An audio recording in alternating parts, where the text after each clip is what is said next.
The cream-colored envelope wasn't meant for my eyes. I found it tucked behind Quincy's desk calendar while searching for our wedding venue contract. My fingers trembled as I pulled it out, and my heart stopped when I saw the words prenuptial agreement printed in bold letters across the top. I'm Lana, and until 30 seconds ago, I thought I was living a fairy tale. Honey, did you find it? Quincy's voice echoed from downstairs. I quickly slipped the envelope back exactly where I'd found it, my hands shaking. Not yet, I called back, proud of how steady my voice sounded. Just going through these files. The document was dated 3 months ago. 3 months of Quincy kissing me goodnight while hiding this betrayal. 3 months of his mother Michelle's saccharine smiles as she helped plan the wedding of the century. 3 months of his father Neil patting my shoulder, calling me daughter. I heard footsteps on the stairs and quickly grabbed the venue contract from the obvious spot on his desk where it had been all along. Quincy appeared in the doorway, his perfect smile gleaming. Found it! I waved the venue contract, matching his smile with practiced ease. You're amazing, he said, wrapping his arms around me. Mom's waiting for us at the country club. Wedding planning waits for no one, right? I laughed and kissed his cheek, tasting bile in my throat. Right. The drive to the country club was torture. Quincy chatted about table arrangements while I nodded along, my mind racing through every interaction with his family. Had they all known? Had they been laughing at the self-made tech girl who thought she was good enough for their precious heir? Michelle was already seated at our usual table, surrounded by wedding magazines and color swatches. Darling, she cooed, air-kissing my cheeks. I've been thinking about the flower arrangements. The white roses you wanted are lovely, but perhaps we should consider something more traditional? I smiled, noting how she emphasized traditional, like everything else about me that didn't quite fit their mold. Actually, Michelle, I've been meaning to ask about family traditions. Quincy mentioned something interesting about his grandparents' wedding. Oh? Her perfectly manicured hand paused mid-reach for her tea. Something about protecting family assets? I kept my voice light, innocent. Michelle's smile flickered for just a moment. Behind her, I caught snippets of conversation from the next table. Edward's family fortune, that mess with the tech startup. Neil's handling of the situation. My ears perked up, but Quincy interrupted. Mom, tell Lana about the string quartet you found. The conversation shifted, but my mind was already spinning with possibilities. As Michelle droned on about music selections, I typed a quick message to my friend Peyton. Need to talk, ASAP. Lana, sweetheart. Michelle's voice cut through my thoughts. Are you all right? You seem distracted. Just excited, I lied smoothly. Everything's becoming so real. Speaking of real, Quincy chimed in, we should discuss the investment opportunity you mentioned last week. I've been thinking about it, and I'm not sure it's the right time to expand your company. I felt my smile freeze. My tech company, my baby, that I'd built from nothing.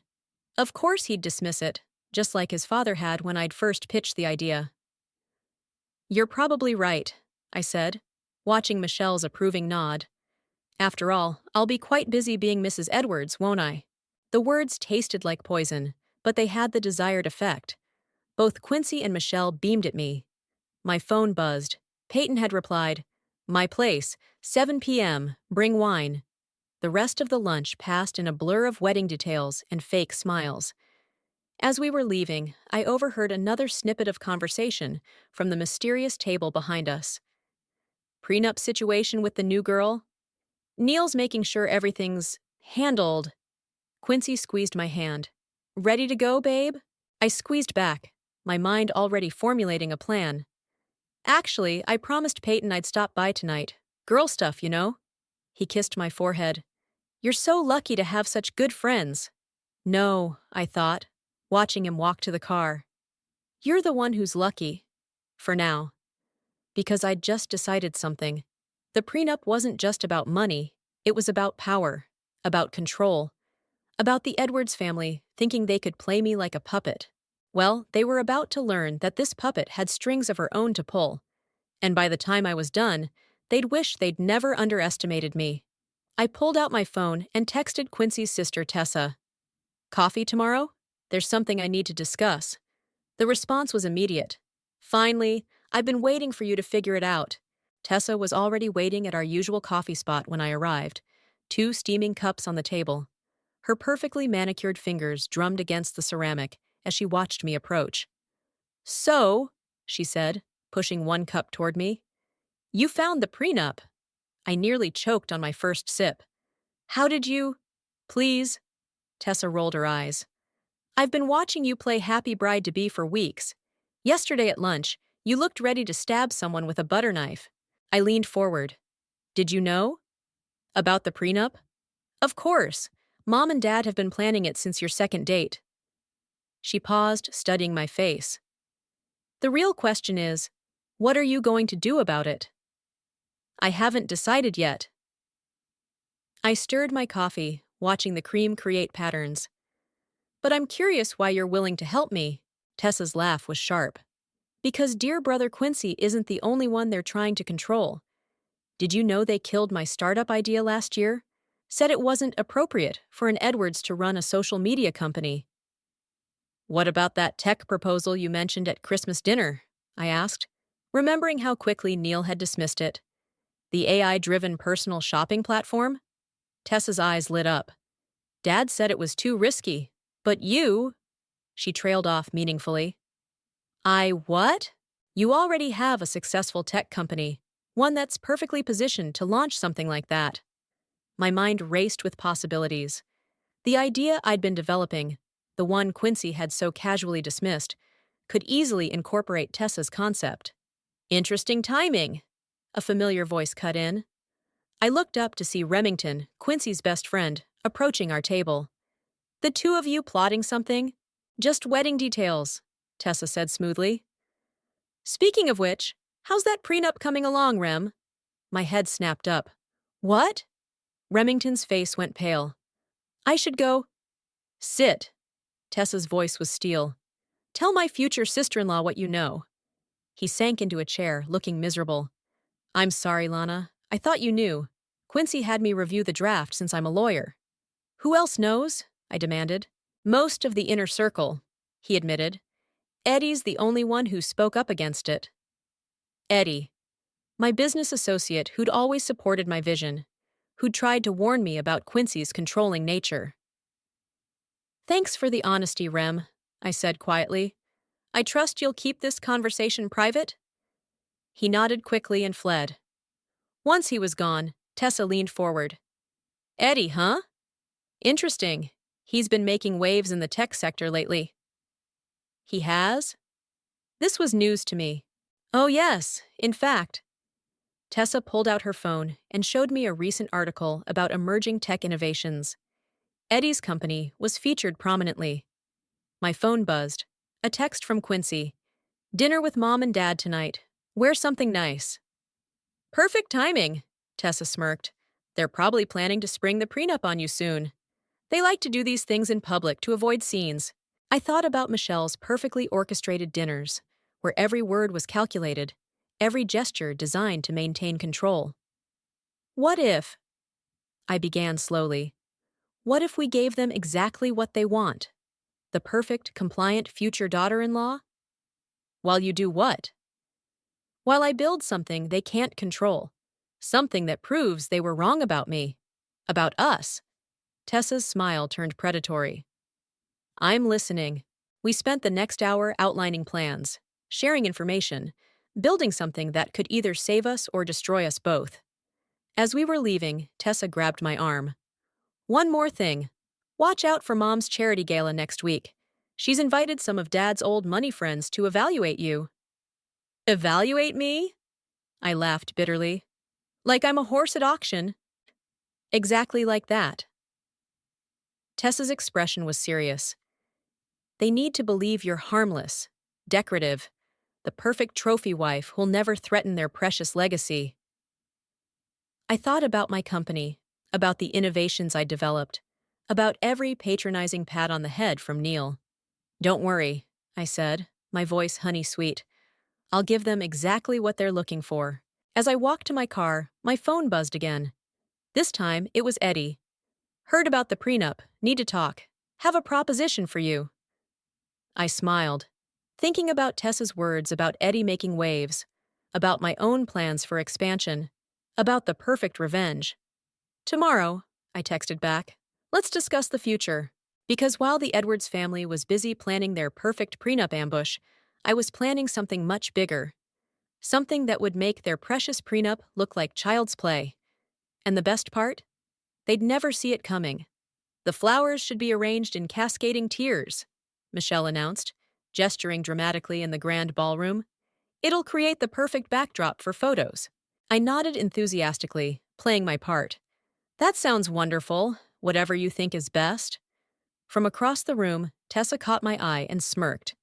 We both knew I couldn't care less about flower arrangements anymore. Lana, Quincy called, walking over with his father. Dad wants to discuss something important. Neil's expression was serious. I've been thinking about your company's future. Perhaps it's time to consider stepping back, focus on family? Actually, I said sweetly, I've been thinking the same thing. The company practically runs itself now. The surprise on their faces was almost comical. Neil recovered first, patting my shoulder. That's very mature of you, dear. If only they knew I'd spent the morning in a secret meeting with Eddie, planning the biggest launch of my career. Speaking of mature decisions, Michelle chimed in, we should discuss some wedding formalities over dinner next week. There it was. The prenup ambush was coming, right on schedule. That sounds perfect, I beamed. I'm so grateful to have such thoughtful in-laws. Quincy pulled me aside as the others dispersed to supervise more wedding details. Are you sure you're okay? You seem different lately. Different how? More agreeable? He frowned. The Lana I know would never give up her company so easily. I touched his cheek, remembering when that gesture used to mean something. Maybe I'm just growing up. Isn't that what you wanted? His phone buzzed. Probably another message from his mother about wedding preparations. As he checked it, I noticed Remington hovering nearby, looking uncomfortable. Rem! I called out, enjoying how he flinched. Come help me with these seating arrangements? He approached cautiously. Listen, Lana, about the other day. Water under the bridge. I cut him off. But since you're here, tell me, how many people know about the dinner next week? The one where they're planning to surprise me with the prenup? He paled. How did you? Doesn't matter. What matters is whether you're going to warn them that I know. No, of course not. Good. I smiled brightly. Because that would spoil all the fun, wouldn't it? My phone vibrated. Eddie again. Investment secured. Ready when you are. Gay, everything okay? Quincy asked, returning to my side. Perfect, I replied, tucking my phone away. Just wedding stuff with Peyton. The rest of the afternoon dragged on with more wedding preparations. I watched the Edwards family in their natural habitat, Michelle orchestrating every detail, Neil making subtle power plays, Quincy following their lead like a well-trained puppet. The announcement should be made during the father-daughter dance, Michelle was saying. It'll be so touching when Neil welcomes you to the family officially. If she only knew what announcement I was planning instead. Later, as we were leaving, Quincy grabbed my hand. Hey, about what Dad said earlier, about your company. You don't have to give it up. No? I mean, as long as it doesn't interfere with our family obligations. I squeezed his hand, fighting back the urge to laugh. Don't worry about my company, honey. Everything's under control. That evening, I met Eddie at a quiet bar across town. He slid a folder across the table. The investors are in, he said. They love the integration of Tessa's AI concept with your existing platform. We can launch at any time. The wedding, I replied. We launch at the wedding. Are you sure? That's pretty dramatic. I thought about the prenup hidden in Quincy's desk, about Neil's dismissive pat, about Michelle's controlling smile. Dramatic is exactly what we need. Have you seen the guest list? Every major tech investor in the city will be there. Eddie grinned. You're either brilliant or crazy. Why not both? My phone lit up with a text from Quincy. Missing you. Come home soon? I showed Eddie the message. The perfect, obedient fiancé, rushing home to her man. How much longer are you going to play this game? Just until the wedding. I stood up, gathering my things. Then they'll learn exactly who they've been underestimating. As I drove home, I thought about Quincy's earlier comment about me being different. He was right. I was different. The old Lana might have confronted them about the prenup immediately, might have caused a scene, might have let her emotions rule her actions. But this Lana was playing the long game. And the Edwards family was about to learn that sometimes the most dangerous opponent is the one who smiles and nods and plays along. Until she doesn't. You're out of your mind, Peyton said, refilling my wine glass. We were sprawled on her apartment floor, surrounded by takeout containers. Just confront them. Tell Quincy you found the prenup. And then what? I asked, picking at my pad thai. Have a dramatic showdown where nothing changes? Better than this elaborate revenge scheme. She sat up, fixing me with her no-nonsense stare. What happens if it backfires? It won't. I pulled out my phone, showing her the latest projections Eddie had sent. Look at these numbers. The investors are practically throwing money at us. I'm not talking about the business. Peyton grabbed my hand. I'm talking about you. This isn't healthy, Lana. Before I could respond, my phone buzzed with an email notification from Michelle's personal account. They could be to me instead of them.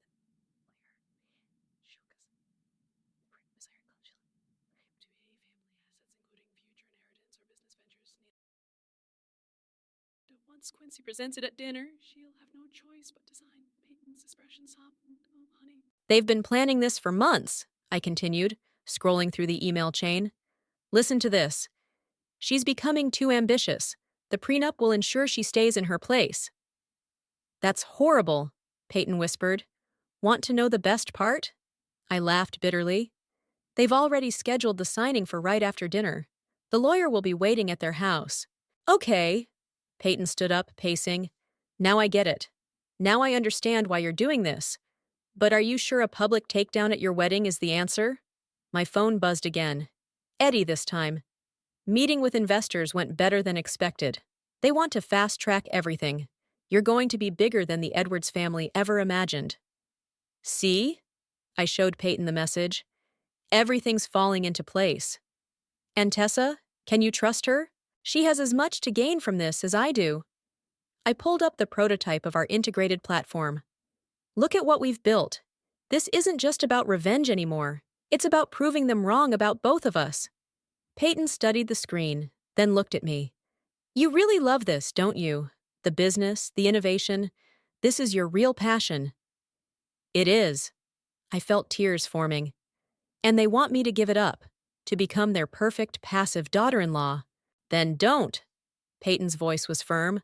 But do it the right way, the smart way. That's what I'm doing. I stood up, gathering my things. The Edwards family understands one thing, power. So I'm going to take theirs away. Just promise me something, Peyton called as I reached the door. Don't lose yourself in this revenge plot. The Lana I know is better than that. I paused. The Lana you know died the moment she found that prenup. Outside, I checked my messages. One from Quincy. Mom wants to know your dress size for alterations. One from Tessa. Dad's bragging about how he's handling you. It's disgusting. And one from Eddie. Need to meet. Found something interesting in the Edwards Company financials. I headed straight to Eddie's office. He was waiting with a stack of papers. Look at this, he said, spreading documents across his desk. Their tech division is struggling. They've been covering it up, but they're desperate for innovation. The exact kind of innovation our new platform provides, I realized. Exactly. Eddie's eyes were bright. They're not just dismissing your ideas, Lana. They're terrified of them. I studied the numbers, feeling a surge of vindication. Send everything to my lawyer. And Eddie, thank you for believing in me when they wouldn't. He caught my hand as I turned to leave. They're fools, you know, to underestimate you like this. For a moment, I saw something in his eyes. Admiration, maybe something more. But I pulled away. Save it for the wedding, I said. That's when they'll all see exactly what they underestimated. Driving home, I thought about Peyton's warning about losing myself.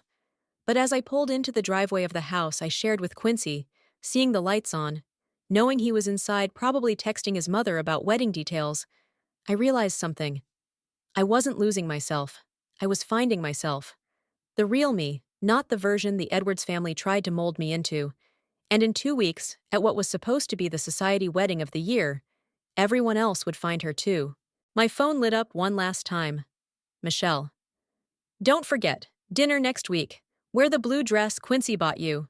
We have something special planned. I smiled at the message. Can't wait, I replied. It'll be a night to remember. They had no idea how right I was. I wore the blue dress. Of course I did. It was all part of the performance. You look stunning, Michelle gushed as we entered their mansion. Doesn't she look perfect, Neil? Neil nodded approvingly. Like a true Edwards woman. I caught Tessa rolling her eyes behind them. She was wearing black, ever the rebel. Dinner is served, the housekeeper announced, and we filed into the formal dining room. I noticed the extra place setting immediately. Are we expecting someone? I asked innocently. Just Richard, our family lawyer, Michelle said casually. He often joins us for important family discussions. Quincy squeezed my hand under the table. He looked nervous, which almost made me feel sorry for him. Almost. Actually, I said, reaching for my wine. I wanted to talk about something important too. The room went silent. This wasn't in their script. I've been thinking about what you said, Neil, about stepping back from my company. I paused, watching their eager expressions. You were right. Michelle nearly dropped her fork. We were? Absolutely. Family should come first. I smiled warmly. In fact, I've already started the process of stepping down as CEO. Quincy stared at me. You have? Of course, honey. I want to focus on being the perfect wife. I turned to Michelle. I was hoping you could teach me more about managing the household, planning charity events. The relief on their faces was palpable. Neil actually raised his glass. To Lana and her wise decision. The doorbell rang, right on cue. That'll be Richard, Michelle said, standing. He has some paperwork we should discuss. Before he joins us, I said quickly. There's something else. I pulled out my phone.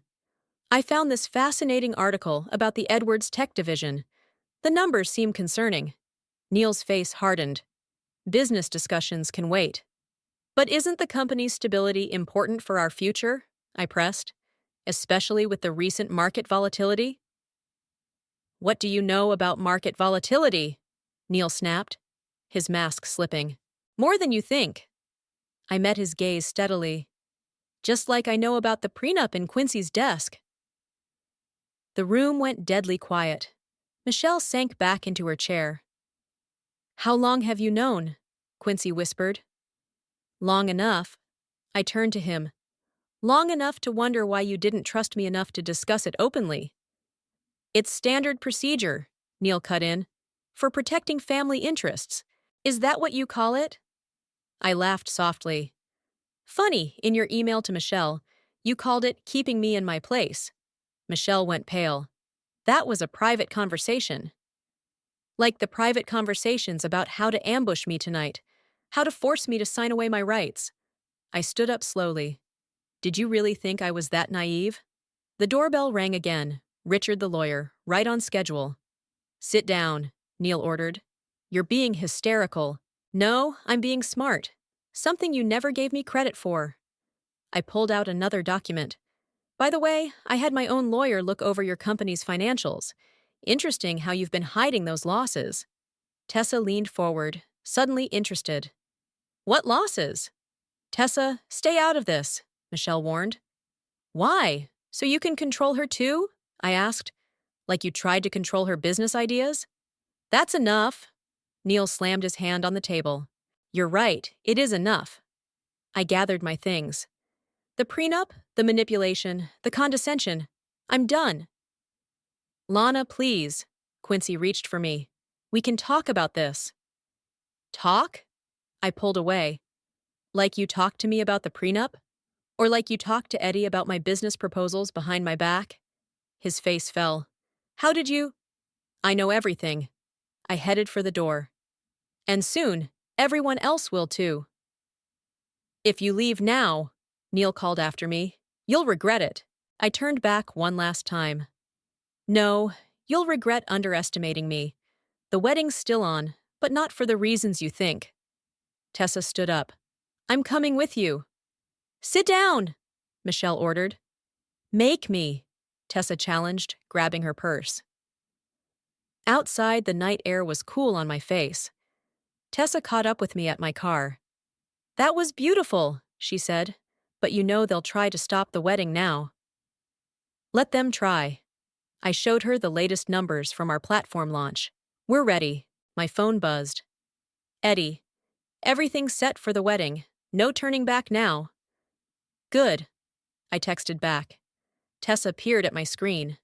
You're really going to do it? Humiliate them at their own society event?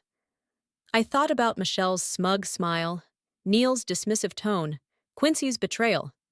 No, I replied. I'm going to show them exactly what they tried to suppress, and I'm going to do it in front of everyone they've ever tried to impress, because sometimes the best revenge isn't just about getting even, it's about rising above. And I was about to rise higher than they could ever imagine. The numbers are incredible, Eddie announced, spreading the latest reports across his desk. We're looking at a valuation 3 times higher than initial projections. I leaned forward, scanning the figures. And the launch timeline? Everything's ready. We can go live during your wedding speech. He hesitated. Are you sure about the timing? It's pretty dramatic? I smiled. That's the point. My phone buzzed. Another desperate message from Quincy. Please come home. We need to talk. I'd been staying at Peyton's since the prenup confrontation. The Edwards family had been in damage control mode ever since. Look at this, Eddie said, pulling up a news article. The Edwards Tech Division just announced major layoffs. Their stock is tanking. Perfect timing, Tessa walked in, dropping her designer bag on a chair. Daddy Dearest is having a meltdown. He knows something's coming, but he can't figure out what. How's Quincy handling it? Eddie asked. Still thinks he can fix everything with an apology and a diamond bracelet. Tessa rolled her eyes. He had one delivered to your office this morning. I checked my emails. Sure enough, there was a message from my assistant about a delivery. Send it back, I told Tessa, with a note saying I prefer investing in technology over jewelry. Eddie laughed. You're getting better at this. Speaking of better, Tessa pulled out her tablet. Wait until you see the final version of our platform. We spent the next hour reviewing the integration of her AI technology with my existing framework. It was brilliant, exactly what the market needed, and exactly what Neil had dismissed as too risky. The investors are practically fighting each other to get in, Eddie confirmed. Once we announce at the wedding, my phone interrupted again. Michelle this time. Darling, please be reasonable. Everything we did was for the family's protection. Protection from what? I muttered. A self-made woman who might actually succeed? Oh, you'll love this. Tessa looked up from her phone. Mom just called an emergency board meeting. Apparently, there are concerns about the company's direction. Let them worry, I said, gathering my things. We have a wedding to prepare for. Later that evening, I met Peyton for dinner. She took one look at my face and ordered wine. You're really going through with this? Watch.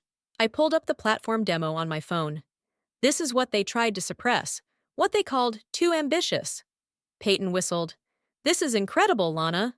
But why wait? Why not launch now? Because, I started, but was interrupted by Remington approaching our table. Lana? He looked uncomfortable. Can we talk? I gestured to the empty chair. About what? The prenup? The wedding? Or how everyone knew except me? About Quincy. He sat down heavily. He's a mess.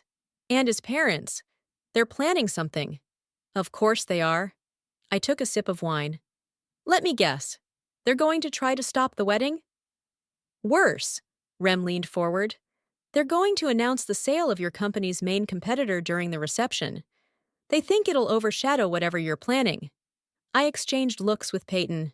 This was even better than we'd hoped. Thanks for the warning, I said sincerely. But trust me, they're going to regret that move. After Rem left, Peyton grabbed my hand. Okay, now I get it. The wedding timing, everything. You're not just exposing them. I'm letting them dig their own grave, I finished, while building something they can't touch. My phone lit up with a message from Eddie. Final investors confirmed. We're set for the wedding. Another from Tessa. Mom's having the prenup revised, making it even stricter. Little does she know. And finally, one from Quincy. I love you. Please don't throw everything away over a misunderstanding. I showed Peyton the messages. A misunderstanding. That's what he calls it. Are you sure you're ready for the fallout? She asked softly. This isn't just about business anymore. I thought about the last few weeks. The lies, the manipulation, the condescension, about how they'd tried to clip my wings before I could even spread them. You're right, I replied. It's about showing them that their old money power games don't work anymore, that women like Tessa and me won't be controlled or suppressed. And Quincy? I looked at his message again. He made his choice when he chose their side. Now it's time for me to make mine. My phone buzzed one last time. Eddie again. Everything's ready, no turning back now. Good, I texted back. Because I'm done playing their game. It's time to change the rules. 3 days until the wedding. 3 days until I showed the Edwards family exactly what happens when you underestimate the wrong woman. And this time, I wouldn't be the one signing papers. They would. The wedding march began to play, and I took my first step down the aisle. 500 guests turned to watch me, including every major player in the tech industry. Michelle had insisted on the grand guest list. How perfect. Quincy stood at the altar, beaming. Behind him, Neil and Michelle sat in the front row, looking triumphant. They thought they'd won. The prenup was ready, the announcement of their company acquisition prepared, their perfect society wedding about to cement their legacy. I smiled serenely as I walked, my phone tucked securely in my bouquet, set to silent but connected to Eddie's laptop in the back. Everything was ready. The ceremony began. I spoke my rehearsed lines, played my part, until the minister reached those crucial words. If anyone knows any reason why these two should not be joined in marriage, speak now or forever hold your peace. I raised my hand. A gasp rippled through the crowd. Quincy's face fell. Lana, what are you? Actually, I said, my voice clear and strong. I have something to say. I turned to face the guests. A speech, if you will. Michelle started to stand, but Neil grabbed her arm, his face darkening. First, I'd like to thank the Edwards family for this lovely wedding, for teaching me so much about power, control, and what happens when you underestimate people. I pulled out my phone. Eddie now. The massive screens, meant for wedding photos, suddenly lit up with our platform demo. Gasps of recognition came from the tech executives in the audience. What you're seeing is the future of AI-driven personal shopping and data analytics, the same innovation that Neil Edwards dismissed as too risky when his own daughter proposed it. Tessa stood up from her bridesmaid position. Which is why we developed it ourselves. You what? Neil's voice boomed. Oh, but wait, I continued sweetly. There's more. Eddie, show them the next slide. The screens changed to show the Edwards Tech Division's financial reports. Their hidden losses, failed projects, and desperate need for innovation laid bare. You were going to announce an acquisition today, I said to Neil, to overshadow whatever I had planned. But here's the thing. We just acquired that company ourselves. An hour ago, the room erupted in murmurs. I saw several investors pulling out their phones, no doubt checking stock prices. Lana, please. Quincy stepped toward me. We can talk about this. Like we talked about the prenup? I turned to him. The one you and your parents planned behind my back? The one you had your best friend review? More gasps. Society weddings weren't supposed to have drama like this. Everything we did was to protect our family. Michelle stood up, her voice shrill. No, I corrected her.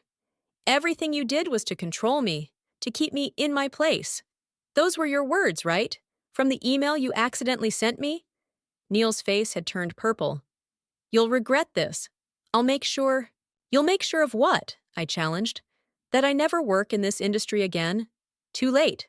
I gestured to the screens, where our platform's pre-launch numbers were now displayed. We've already secured Series A funding. Triple what you were offering that company you tried to acquire. I saw several tech CEOs in the audience, nodding appreciatively. One was already on his phone, probably calling his investment team. Ah, and the best part? I continued, turning back to Quincy. I learned it all from you. The importance of family loyalty, of protecting assets, of making smart business decisions. Please, he whispered. I love you. No, I replied softly. You love the idea of me, the version your parents wanted me to be. I removed my engagement ring. Here's your ring back. Consider it my contribution to covering your company's losses. Tessa stepped forward, standing beside me. And here's my resignation from the family business. I'm joining Lana's company as Chief Innovation Officer. Michelle actually swooned, requiring Neil to steady her. One last thing, I addressed the crowd. For anyone interested in being part of something revolutionary, instead of clinging to outdated power structures, we're hosting a launch party at the Four Seasons, the one Neil booked for the wedding reception. I smiled at my almost father-in-law. Don't worry, I'll cover the bill. With that, I turned and walked back down the aisle, Tessa beside me. Behind us, chaos erupted as guests started standing, many following us out. At the church doors, Eddie was waiting with his laptop.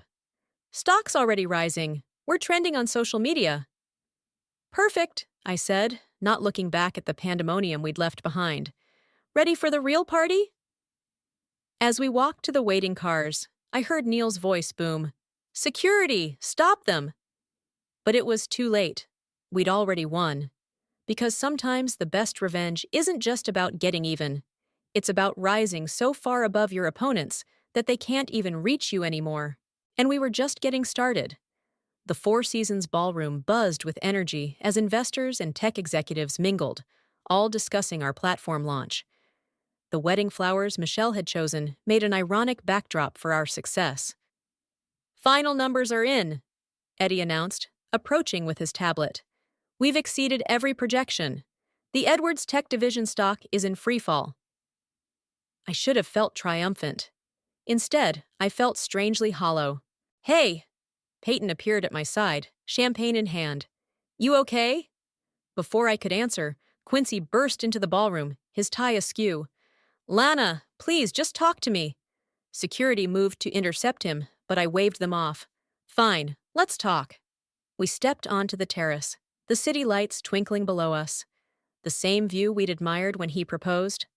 I know I messed up, he started, but everything I did was because I love you. No, I cut him off. Everything you did was because you were afraid. Afraid of disappointing your parents, afraid of change, afraid of having a wife who might outshine you. That's not. Tell me something, I interrupted. If you had to choose right now between me and your family's approval, what would you pick? His silence was answer enough. That's what I thought. I turned to go, but he grabbed my arm. Wait, what about us? Everything we built together. We didn't build anything together, I replied. You watched while your parents tried to tear down everything I built alone. Inside, I heard excited murmurs as Tessa took the stage to demonstrate our platform's capabilities, the same innovation her father had dismissed. You've ruined us, Quincy said quietly. Dad's already getting calls from the board. No, you ruined yourselves by choosing control over growth, fear over innovation. I pulled my arm free. Goodbye, Quincy. Back inside, I found Neil waiting by the bar. He looked older somehow, defeated. Impressive show, he said, surprising me. You outplayed us completely. It wasn't a game to me, I replied. It was my life, my future. I see that now. He stared into his scotch. Too late, probably, but I see it. Michelle appeared, her perfect makeup slightly smeared. The board is demanding an emergency meeting. They want to discuss new leadership. Good, I said. Maybe they'll choose someone who doesn't underestimate people based on their background or gender. Is that what you think we did? Michelle asked sharply. I think you were so focused on protecting your world that you never saw how much bigger it could become. I left them there, moving through the crowd toward where Eddie was speaking with a group of investors. He smiled as I approached, that same look of admiration in his eyes. Ready to announce the international expansion? He asked. Actually, I said, I need a minute. I found Tessa on the balcony, staring at her phone. Mom's been texting. They want me to come home, talk things through. Are you going to? No. She looked up, smiling. I'm done letting them define my path. Besides, we have work to do. Peyton joined us, carrying fresh champagne. So, was it worth it? The revenge? I thought about the prenup, the manipulation, the months of playing along, about the hollow victory I felt watching the Edwards family crumble. It stopped being about revenge somewhere along the way, I realized. It became about proving something to myself. And what's that? Eddie asked, appearing behind us. That sometimes the best way to deal with people who want to cage you is to show them you never needed their cage at all. My phone buzzed. A message from Remington. Board voted. Neil's out. They want new leadership. Interested? I showed the message to Tessa. She grinned. Now that would be poetic justice. No, I replied to Rem. Suggest Tessa instead. She knows the company, has the vision, and isn't afraid of change. Really? Tessa's eyes widened. Really, because success isn't about destroying others. It's about building something better. I looked around at my true family. Peyton with her unwavering support. Eddie with his quiet belief in me. Tessa with her shared vision of the future. Besides, I raised my glass, we have an empire to build. As we clinked glasses, I caught a glimpse of Quincy leaving the ballroom, shoulders slumped. For a moment, I felt a twinge of what might have been regret.